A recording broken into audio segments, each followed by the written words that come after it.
We were talking about Irwin Allen, and after Voyage, there was Lost in Space. Yes. Um, Lost in Space almost didn't make it on the air. We made a deal to develop it with CBS, and uh, and when the pilot was finished, Irwin Allen and I flew to New York to show it to Jim Aubrey, who was president of CBS, and everybody knows he's a tough guy or was a tough guy, and we screened it for him, and it was on a Friday, and he said, "Let me let you know on Monday." He said, "I'd like to think about it over the weekend." Irwin was very nervous about that, but said, "Okay." And Jim got me aside and he said, "Bill, I think it's too juvenile. I, um, I don't think it's going to make it." But he said, "Irwin Allen's, we respect Irwin Allen. I didn't want to appear to give a snap judgment." He said, "But," he said, I have a lot of concern about it." And he said, "Call me Monday." So I said, "Fine." I went, I tried to have a pleasant evening, weekend with Irwin Allen, trying to cheer him up. I said, "Oh, he's going to like it. Don't worry about it." And Monday morning, Irwin and I had breakfast, and about 10 o'clock, I said, "Well, I guess we better call Jim Aubrey." So I called CBS, and the operator said, "Mr. Aubrey doesn't work here anymore." And I said, "No, no, you must have got the name wrong. I'm talking about the president of CBS." She said, "Mr. Aubrey doesn't work here anymore." She said, "He is a man named Jack Snyder is now the president of CBS." I hung up on Irwin Allen and said, "Oh my God, Jim Aubrey has been fired over the weekend." So we went to CBS, and it was true. His name wasn't even on the board downstairs. So Jack Snyder had come from Philadelphia, I think, as a station manager. Nobody out here knew Jack Snyder. None of the production people knew him. And of course, he asked to see me, and he liked Lost in Space. Now, whether he liked it because being thrust into that job, he had to go with something right away. He didn't have time to develop new programming that suited him, or whether he genuinely liked it, I don't know. But he ordered Lost in Space, and of course, it became a very big hit. I've often thought what would have happened if Jim had come to work Monday morning.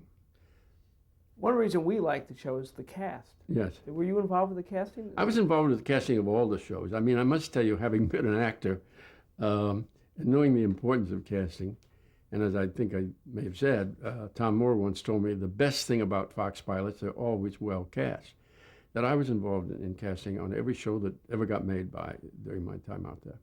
And Jonathan Harris, one of the best evil characters. Yes, he was funny. He was funny. And Guy Williams is. Yeah, yeah. No, it was Irwin's shows they looked good. There's no question about it. You just told a wonderful story about losing a president and almost losing a show. Yes. I'm curious about the other executives you were dealing with the networks. People like Ed Sherrick. You must have had a. Oh, I had many dealings with Ed Sherrick.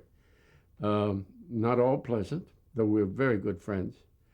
Incidentally, it was while we're on that, I just wanted to compliment Ed Sherrick about one thing. There was a screening somewhere on the Irwin Allen movies. There was a documentary made about Irwin Allen, and I attended that screening. Sheila Allen had invited us, and at the end of the screening, and everybody was applauding as they should have, Ed Sherrick stood up and said, "We would be remiss if we didn't acknowledge Bill Self, because none of these shows might have gotten on the air without Bill." I mean, out of the blue, he stood up and said that. So I have a great respect for Ed Sherrick. I dealt with him a lot. He was very volatile. There's a story that doesn't involve me, I don't think, but I heard, and you may have heard too, that he had an argument with Quinn Martin about something. And Tom Moore encouraged them to make up. And so Quinn said, "Well, I'll have dinner with him." He went to the Bel Air Hill to pick him up. They got in the car. They're driving through Bel Air. The argument picks up. Ed Sherrick jumps out of the car while it is still moving and is rolling on the ground. And Quinn is looking at him in the rearview mirror. Now, whether I have embellished the true story or not, I don't know. But Ed was very volatile. One story, and I say this with great affection for the guy, but we were having a lot of trouble with Peyton Place, which we can talk about later, but nonetheless. And Paul Monash and I flew into New York to meet with Ed Sherrick about what he thought was wrong with Peyton Place. And Ed walked into the room and said, well, okay, let's hear the bullshit. And I said, Ed, this meeting's over. He said, what do you mean it's over? You just flew in from California. I said, if you're going into a meeting saying, let's hear the bullshit, it's over. And Paul and I laughed. So, I mean, we made that up, of course, and everything worked out all right. But he was not easy. The other network guys, if you want to go that direction, was most I dealt with was Mike Dan. Mike Dan was brilliant. Mike Dan was... Where was Mike Dan at? CBS. Mike Dan was head of programming for CBS.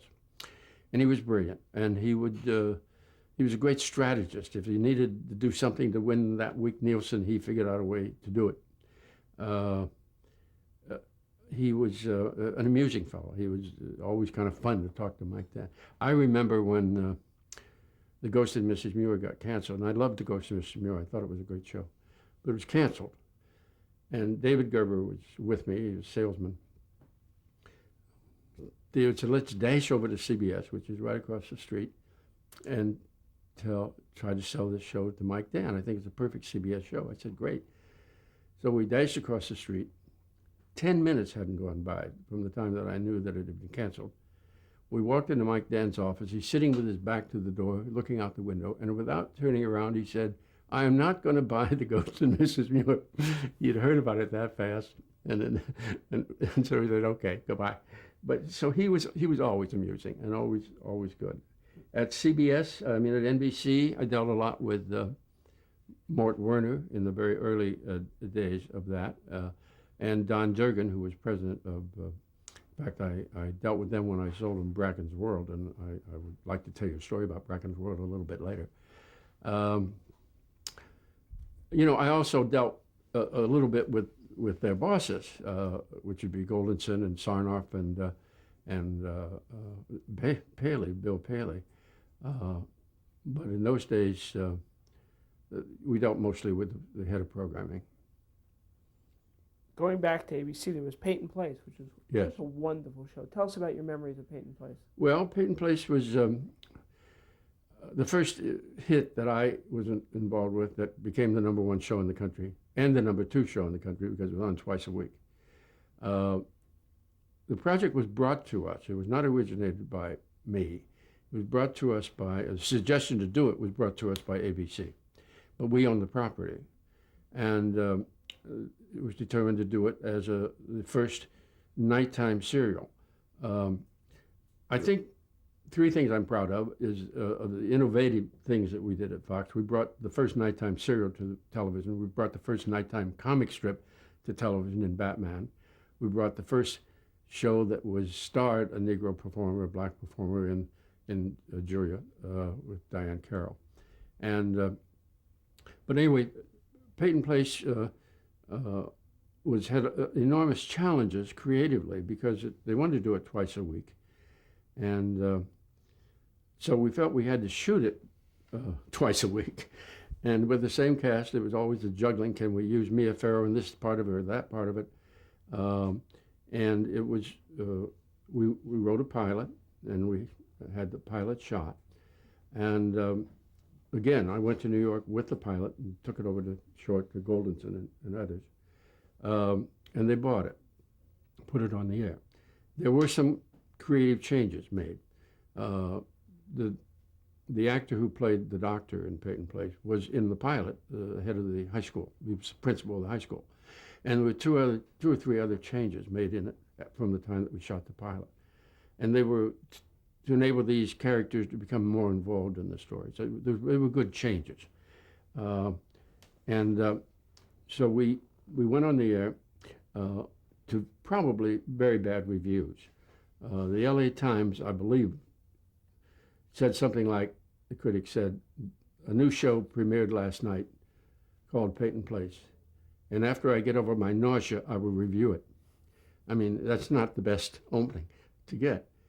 But the public didn't care. It became the #1 show in the country, the #2 show in the country. I would actually be at a social event, somebody's sophisticated party, and people would say, I got to leave. We got to go home and see Peyton Place. One of the Washington newspapers following day on every episode would print a reprint in the morning paper of what happened on Peyton Place last night. I mean, there was that much interest in it. So, and of course, it also made stars out of unknowns. Mia Farrow, Ryan O'Neal, Barbara Parkins. It was very well cast, and nobody got very much money. Dorothy Malone was the most expensive element of the show. Monash eventually had to develop quite a large writing staff, and some of the best writers in television today worked on Peyton Place. And the juggling of all these characters was an enormous logistic problem. But it was an enormous hit. Now, was this the impetus for, in the sense that Batman also aired 2 days ago? Yes, it did. Whether that's where they got there, I don't know, but it worked. Batman was, if you're ready to go to Batman. Please. I was in New York and I had a meeting with ABC, Doug Kramer and others, and they said, we've done some research on comic strips. We'd like to do one. But the number one comic strip, I think, it's a long time ago, but he said, I think is Dick Tracy, and the number two was Little Orphan Annie, and the third was Batman, and the other two are not available, so we want Fox to do Batman. So I was staying at the Plaza Hotel. I walked into the magazine place down the street, and I said, have you got any copies of Batman? He said, yeah. I said, put them in a plain wrapper. I don't want to walk into the Plaza Hotel with my copies of Batman. So I went and I read it, and I said, gee, that's really fascinating. And I said, I know how to do it. I know what will make it work. And everybody said, tell us. And I said, in order to appeal to adults, we have to have adult-type writing, and we have to have a prestigious writer so they won't laugh it off when they first find out we're doing Batman. And they said, have you anyone in mind? And I said, yes, Eric Ambler. Now, I picked Eric Ambler out of the blue because I admired him.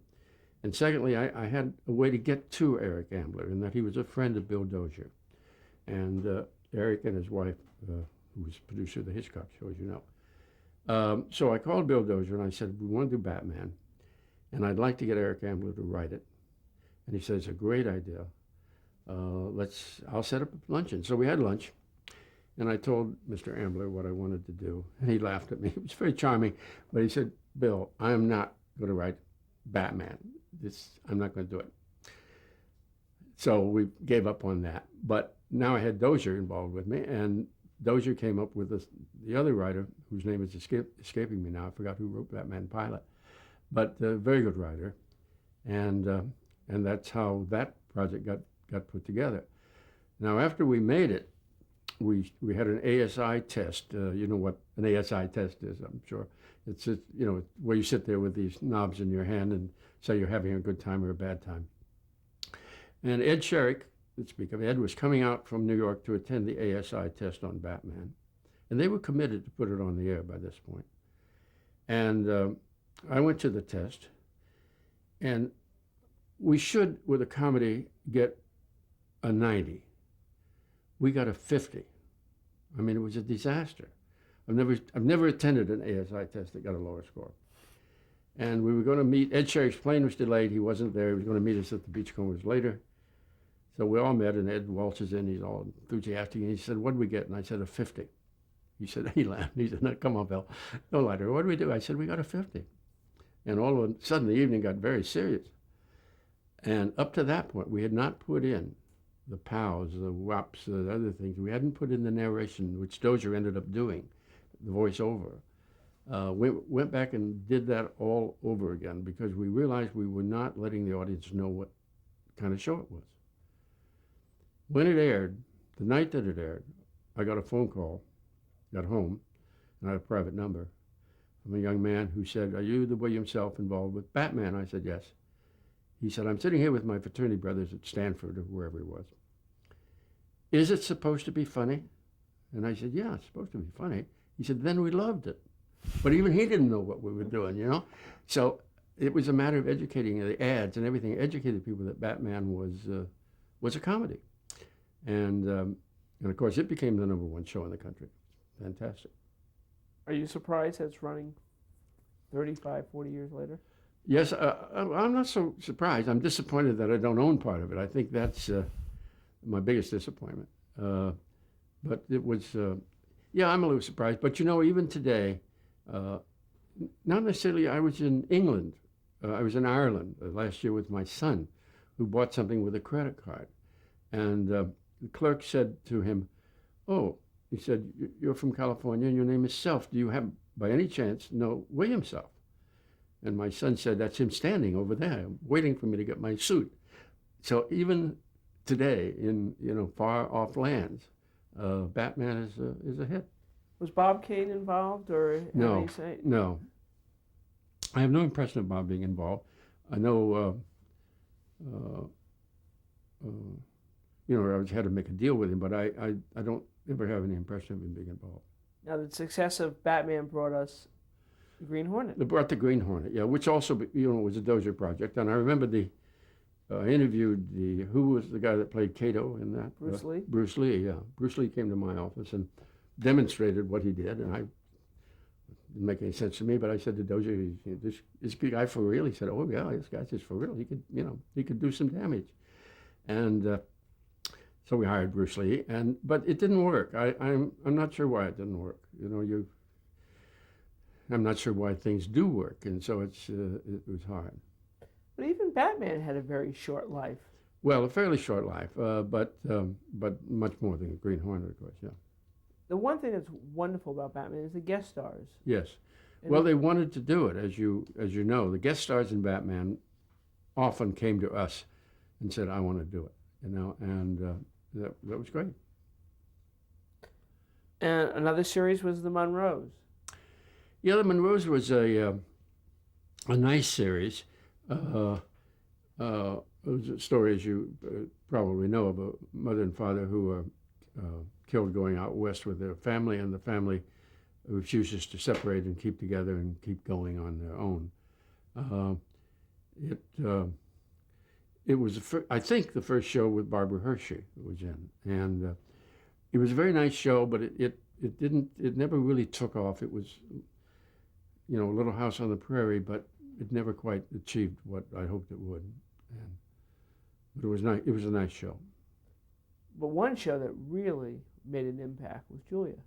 Did you know you were making an impact when you were making the show? Yes. I not only knew that we were doing it, I was surprised that we were doing it. Because at that time, I don't think there was a single show on the air with a black star. There were black performers. But to do a show about, and there was a great line in Julia, it was written by my neighbor, Hal Cantor, pilot script, but there's a great line in there that I've always remembered, was when she applies for a job with Lloyd Nolan on the phone, and he hires her, and she says, "Do you know that I'm black?" And he says, "Have you always been black or just trying to be fashionable?" Which I thought was a great line. Anyway, we didn't think we were going to sell that show. And there was a man named Tommy Thompson, who was the advertising director of General Foods, I think, who loved the idea of doing that show and supported it. And we had a very difficult time casting it because there weren't that many black actresses that had the appeal that we felt we needed. And of course, we were fortunate in getting Diane Carroll to do it. The show actually was #1 in the country for 1 week or 2 weeks. I guess there was a curiosity about it that had people tune in. It never achieved the success that it should have, in my opinion. In fact, we didn't make enough episodes to syndicate it, so it never appeared in syndication. It was only on, as you know, you have to have a certain number to make sense. But it was a delightful show. You seem extremely proud of the show. Oh yes, oh yeah. How was NBC's reaction when trying to sell it? Were they hesitant at first? No, they were very supportive of it. I don't think they were sure they were going to sell it either, but they were very supportive of it. There was a guy at NBC now whose name is escaping me that fought for Diane Carroll. That was very helpful. Yeah. I know Hal Cantor was very much involved with Julia. Yes. I'd love to have you talk about your relationship with Hal at 20th Century Fox. Well, we had a great relationship. First place, he could throw an orange out of his window and hit my house. We were absolute neighbors across the street in Encino, and his daughters and my daughter we're very good friends, and Doris Cantor is a very good friend of ours. And as I said, when I first went to Fox, he was one of the two first people I brought in as in charge of development. He did a lot of pilots for us. Other than that, some of them sold, some of them didn't. It always happens. He did a show called Valentine's Day with Tony Franciosa, which got on the air. He, in addition to that, had Julia. He was a great guy to have around, and if I needed a few pages about, I was going to make a speech or something to the affiliates, to slip me some jokes. He's just a wonderful guy. He never got the achievement after the George Gobel show that I thought he deserved, but he did quality work. Another show you brought up was Bracken's World. Yes. Bracken's World came about because I suddenly realized I was living in Bracken's World. A movie studio is a microcosm of a city. We have our own fire department, our own police department, our own hospital, our own school, our own mayor who's running the studio, Bracken, and all the love affairs and other things that could go on at a studio. And I asked Paul Monash to put a few pages down for me on Bracken's World, which he did almost as a favor. He never claimed he created Bracken's World. He didn't. But with those few pages, I went to NBC and got a deal with them to make this movie studio.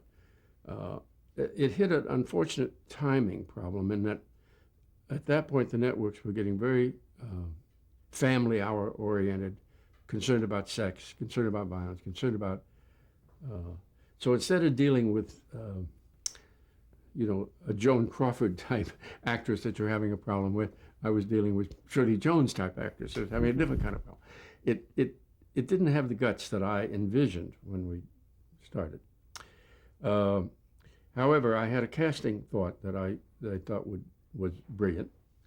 I went to Herb Schlosser at NBC and I said, I want to get a major star. I want to get a real, genuine Hollywood star to play Bracken. And he said, who? And I said, I'm not going to tell you because I don't think I can get him, but I want to check it out, and I'll let you know. I went to, I was on the lot. I ran into George Cukor, and I'd worked with Cukor as an actor with Tracy Hepburn. And I said, have you seen Tracy lately? He said, I see him every day. He lives on my property. He rents my house, a house for me. And I said, what do you think if I approached him about a job? He said, I think he'd love it. He said, I know he's fond of you. Now I interrupt myself to say that, I don't say we drifted apart, but when I was young and able to play tennis every day with him and travel with him and other things, we had one kind of relationship. Then when I got busy and he got busy doing other things, we had another. And while we were always friendly and always could get on each other on the phone, I did not have the relationship with him now that I had then.